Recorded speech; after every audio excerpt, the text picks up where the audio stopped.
29절로 30절 말씀입니다. 이 교독하시고 마지막 절 같이 읽도록 하겠습니다. 예수께서 자기의 어머니와 사랑하시는 제자가 곁에 서 있는 것을 보시고 자기 어머니께 말씀하시되 여자여 보소서 아들이니이다 하시고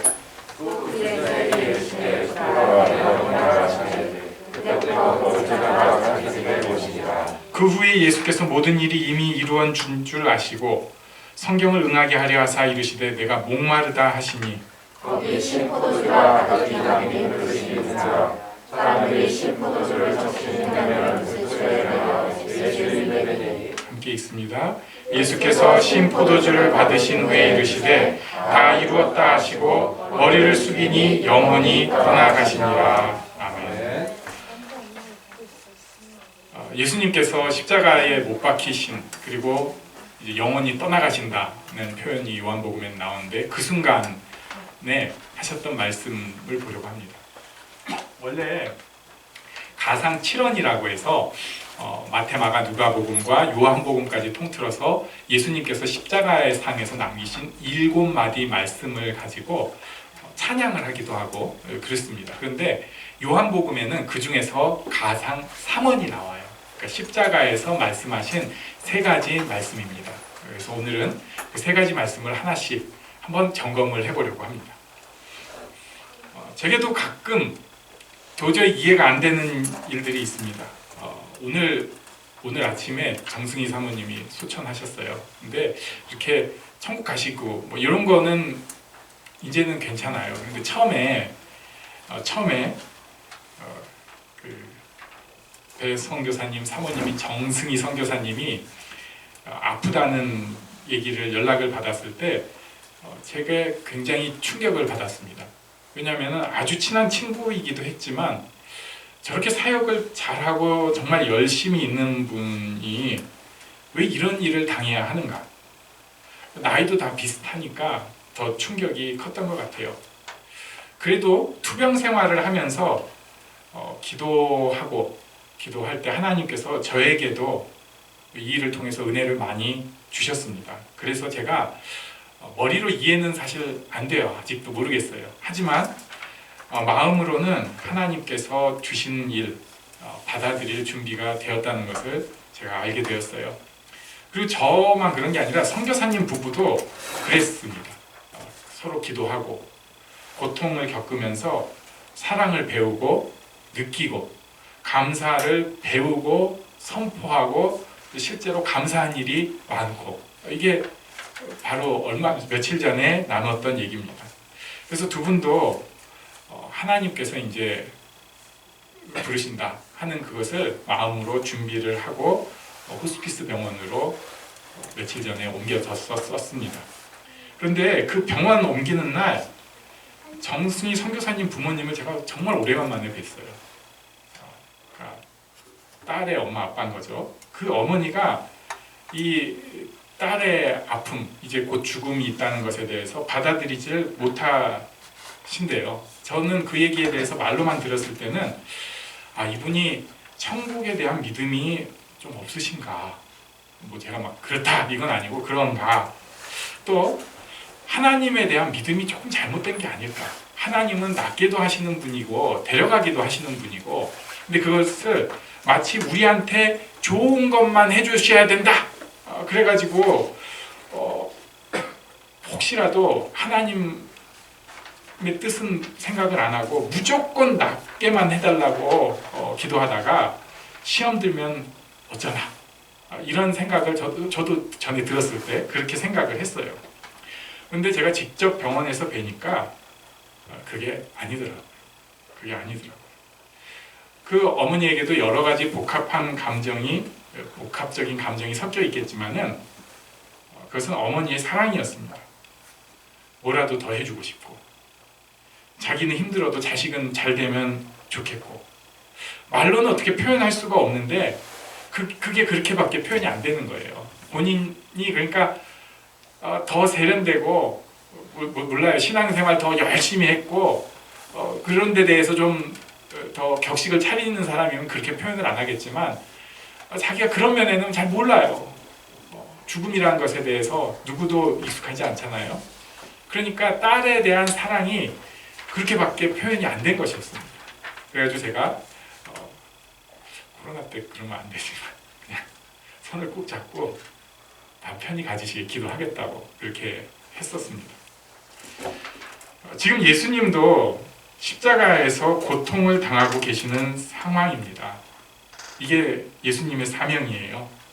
그리고 이 일을 통해서 인류를 구원하는 하나님의 뜻을 이루어 가실 겁니다. 그런데 이런 정말 역사의 중요한 일이 이루어지는 가운데 여기 예수님 육신의 어머니가 등장을 합니다. 우리 26절을 한번 같이 보겠습니다. 시작. 예수께서 자기의 어머니와 사랑하시는 제자가 곁에 서 있는 것을 보시고 자기 어머니께 말씀하시되 여자여 보소서 아들이니이다 하시고, 예수님께서 여자여 보소서 아들이니이다 이렇게 말씀을 하셨습니다. 언어라는 것은 그 상황을 사실 정확하게 살리기가 힘들어요. 그래서 우리가 최대한 살리기 위해서 녹취라는 것, 녹음도 하고 영상으로 보기도 하지만 실제로 그 상황을 100% 재현하는 것은 천국에서나 리와인드에서 볼 수 있을 것입니다. 게다가 언어가, 번역이 이것을 다 살릴 수가 없습니다.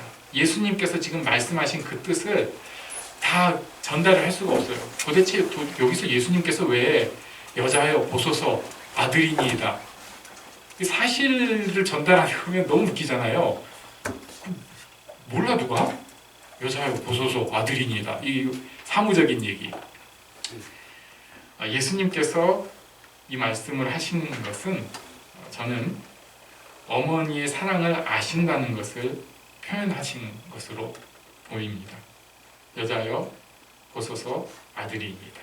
그 어머니의 사랑을 예수님이 인정을 해주신 거예요. 그리고는 27절에서 그 제자 요한에게 어머니로 모시라고 말씀하십니다. 또 그 제자에게 이르시되, 이건 이제 요한입니다.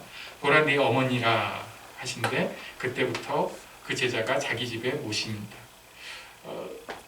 다 도망갔지만 그래도 끝까지 따라온 제자에게 예수님께서 어머니다 이렇게 맡기신 것입니다. 요한은 예수님께서 십자가에서 하신 말씀들 중에서 3가지만 기록을 했는데 다른 성경에는 안 나온 이 말씀을 먼저 기록을 했습니다. 요한복음에만 나오는 이 말씀, 왜 그랬을까? 예수님께서 인간의 아픔을 아신다는 것을 요한이 제자들에게 말하고 싶었던 것 같아요. 교회가 오래되기 시작하고 벌써 이제 요한복음이 쓰여질 때는 교회가 생겨난 지 좀 길게 잡으면은 70년 가까이 돼요. 그러니까 진짜 요한은 파파 할아버지고 교회의 원로고, 교회는 이미 오래된 교회들이에요. 지금 우리가 뭐 3, 40년, 50년 된 교회들이 어떤 모습으로 석화되어 가는지, 안 그런 교회도 있겠지만 보잖아요. 그런 상황 속에서 무슨 소위 말하는 팩트 뭐 이런 것만 이렇게 드러나는 상황 속에서 요한이 그게 다가 아니라는 것을 이야기를 하는 것으로 보여집니다. 사명, 구원 이런 거 생각하면은 왠지 인간적이지 않고 또 그 사명 위해서 죽음도 각오하는 사람들이니까 가족도 때에 따라서는 다 버려야 하고 버릴 수 있고 이렇게 우리가 생각을 합니다. 이게 맞는 면이 있어요. 그게 또 맞아요. 사명 중심으로 생각하는 것이죠. 그런데 예수님도 사명 중에 사명, 역사상 가장 큰 사명이라고 할 수 있는 가장 큰 사건인 십자가 그 와중에서도 어머니의 사랑, 어머니의 마음을 터치하신 것입니다. 이게 예수님의 사랑입니다. 이해하시고 알아주시는 것이에요. 사명 감당한다고 성경대로 제자 훈련한다고 큰 소리 치면서 그 속에 있는 사람의 마음, 아픔을 헤아리지 못하는 것은 예수님 마음을 모르는 것입니다. 우리에게 사명이 너무나 중요하고 구원이 너무나 중요하고 구원 사역이 그리고 이루어 가야 할 일들이 너무나 중요하지만 그 가운데 있는 사람의 마음, 창조하신 하나님께서 가장 정확하게 아시는 거예요. 지금 우리의 마음도 예수님께서 아십니다. 저는 그렇게 믿고 기도합니다. 사람이 마음이 중요하잖아요. 근데 그 마음이 어떻게 할 수가 없어요. 제가 굉장히 이제 슬픈 것인데 피에로라고 하잖아요. 분장을 해가지고 막 웃고 있는데 피에로 하면 오히려 떠오르는 연관 검색어, 눈물, 슬픔 이런 거예요. 그러니까 겉으로 웃는다고 해서 마음이 진짜로 밝아지는 게 아니에요. 내 마음이 진짜 어디에 있는지는 하나님께서 해주셔야, 아셔야, 해결해 주셔야 합니다. 예수님께서 그것을 아시는 것을 십자가상에서 보여주셨습니다. 요한복음에 나타난 예수님의 십자가상 두 번째 말씀 28절입니다. 우리 한번 같이 읽겠습니다. 시작. 그 후에 예수께서 모든 일이 이미 이루어진 줄 아시고 성경을 응하게 하려 하사 이르시되 내가 목마르다 하시니. 여기 요한은 여러 가지 설명을 곁들였어요. 모든 일이 이미 이루어진 줄 아시고 성경을 응하게 하려 하시고 말씀하셨다고 하는데 여기서 예수님께서 정확하게 말씀하신 것은 내가 목마르다입니다. 내가 목마르다. 물론 이것이 나중에 이제 시편의 말씀을 성취하기 위한 것으로도 쓰여졌지만 요한복음의 전체 맥락을 한번 생각을 해볼 필요가 있어요. 예수님께서 초반부에 굉장히 중요한 말씀을 하실 때가 있습니다. 예배에 대해서 말씀하실 때 수가성 여인을 만나서 그 여인이 수치 때문에 피해가지고 대낮에 우물에 물 길러 온 여인이었어요. 대낮에 물 길러 온 거 굉장히 힘들어요. 그러다 혹시 사람들 만나면 그 수군거림 더 힘들어요. 햇빛도 싫고 수군거림도 싫지만 진짜 물 그거 하나 때문에 거기 물들어 온 여인을 예수님께서 만나셨습니다. 그리고 그 여인에게 예수님께서 하신 말씀이 나를 믿는 자는 영원히 목마르지 않는다고 말씀하셨어요. 예수님께서 나를 믿는 자는 영원히 목마르지 않는다고 말씀하셨어요. 생수의 강이 흘러서 넘칠 것을 말씀을 하셨어요. 그런데 지금 예수님이 목마르다고 하십니다. 예수님께서 인간의 고통을 다 당하고 느끼신 것을 보여주신 것입니다. 갈급함, 부족함, 무능력함, 그래서 해결할 수 없는 그 고통스러운 목마름을 예수님도 그대로 느끼셨습니다. 인간의 아픔, 약함을 그대로 느끼신 것이에요. 요한복음에 나타난 예수님의 십자가 세 번째 말씀은 30절 말씀입니다. 우리 여기도 같이 읽겠습니다. 시작. 예수께서 신 포도주를 받으신 후에 이르시되 다 이루었다 하시고 머리를 숙이니 영혼이 떠나가시니라. 아멘. 마지막 말씀 오늘 다 이루었다입니다. 지금 아무것도 못하시는 분이 뭘 다 이루었다는 것일까? 요한복음 13장 1절을 한번 비교해서 좀 보려고 해요. 우리 여기도 같이 읽어볼까요? 시작.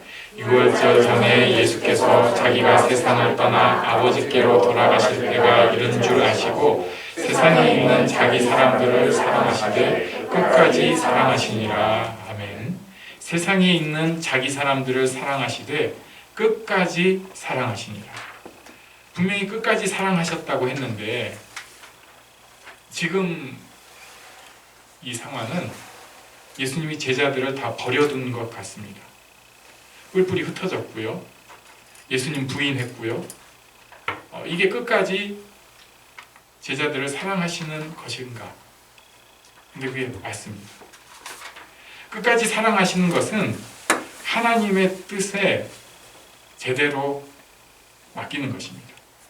내가 아무것도 할 수 없는 것을 인정하고 하나님께 맡기는 것입니다. 우리는 다 이루었다 이런 표현을 쓸 때 뭔가 해결하고 내가 힘 빡 줘가지고 내가 뭔가를 이루어냈을 때 쓰는 말로 생각을 합니다. 그런데 예수님은 그렇지 않다는 것을 보여주셨어요.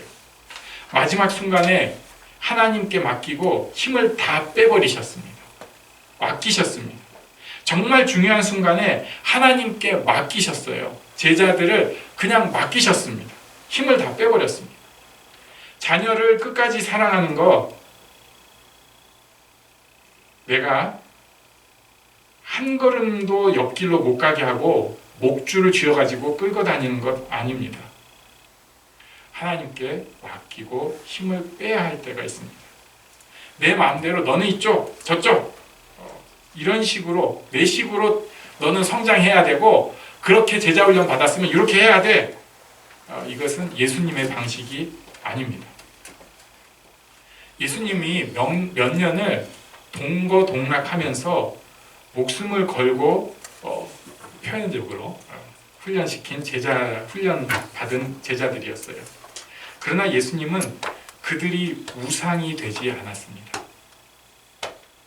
그들을 또 로봇처럼 조종하시지도 않았습니다. 이 모든 것을 하나님께 맡기신 것입니다. 그런데 이게 그렇게 쉬운 일이 아니에요. 예수님의 고백, 내가 목마르다 하신 것처럼 어떻게 보면 항복이라고 할 수도 있고 고통 속에서 다 내려놓는 것입니다. 그러나 이 하나님께 맡긴 이것이 다 이루었다는 고백에 들어 있는 것입니다. 하나님께 맡기는 것이 진짜 다 이루는 것이에요. 살다 보니까 자꾸 힘이 들어갑니다. 네. 중년의 특징, 힘주기. 청장년의 특징이 힘주기죠. 안 그러면 못 이겨내잖아요. 세상이 그렇게 녹록하지가 않다 보니까. 꽤 오래전에 좋은 도전을 주었던 책이 있습니다. 내려놓음이라는 책이에요. 몽골 선교사로 헌신하시면서 자기 모든 것을 희생했는데 안 돼요. 그러나 하나님 앞에서 힘 빼고 내려놓고 자기가 죽어졌을 때 하나님이 이루셨다는 것이 주 뼈대입니다. 예수님은 이 땅에서 놀라운 기적들을 행하셨습니다. 그 가르치시는 것이 힘이 있고 생명이 있었습니다. 그러나 마지막 가장 중요한 사역인 십자가 앞에서는 하나님께 다 맡기고 선포하셨습니다. 다 이루었다. 하나님께 맡기는 것이 다 이루는 것입니다. 이것이 신앙의 신비요 힘입니다. 내 힘으로 교회가 인간들의 그 지혜와 노력으로 교회가 여기까지 왔다고 설명을 하려면 아무도 할 수가 없어요. 역사가 그러니까 뒤죽박죽이 되기 시작합니다. 결국 기독교 역사 하나님께서 하신 거예요. 우리가 생각할 때는 고위층들이 예수를 믿어가지고 포교가 잘 돼가지고 뭐 이런 거. 그다음에 교회가 그 부유한 지역에 있어서 그 부를 바탕으로 해서 선교가 잘 되고 이런 거. 뭐 이런 생각을 역사책을 보면서 자꾸 하려는 사람들이 있습니다. 그런데 그분들은 교회를 몰라요. 그런 식으로 선교가 그냥 됐잖아요. 그러면 교회 썩어요. 돈 많은 교회는 썩을 수밖에 없어요. 힘이 있는 교회는 썩을 수밖에 없어요. 하나님께서 하시는 일이 교회를 세우신 것입니다. 우리 인생도 마찬가지입니다. 내 인생에 인간적인 업적을 많이 남길 수 있어요. 우리가 탁월해서. 그런데 그게 아니라 진짜 살아있는 생명이 남기는 업적을 남기기 위해서는 내가 꼭 뭐 남기고 싶다 아니다를 떠나서 하나님 뜻이 내 삶 가운데서 이루어지기 위해서는 내가 힘을 빼고 하나님 앞에 맡기는 것이 필요합니다. 이런 축복이 우리 모두에게 있기를 바랍니다. 아멘. 우리 잠시 일어나서 기도하는 시간 갖겠습니다.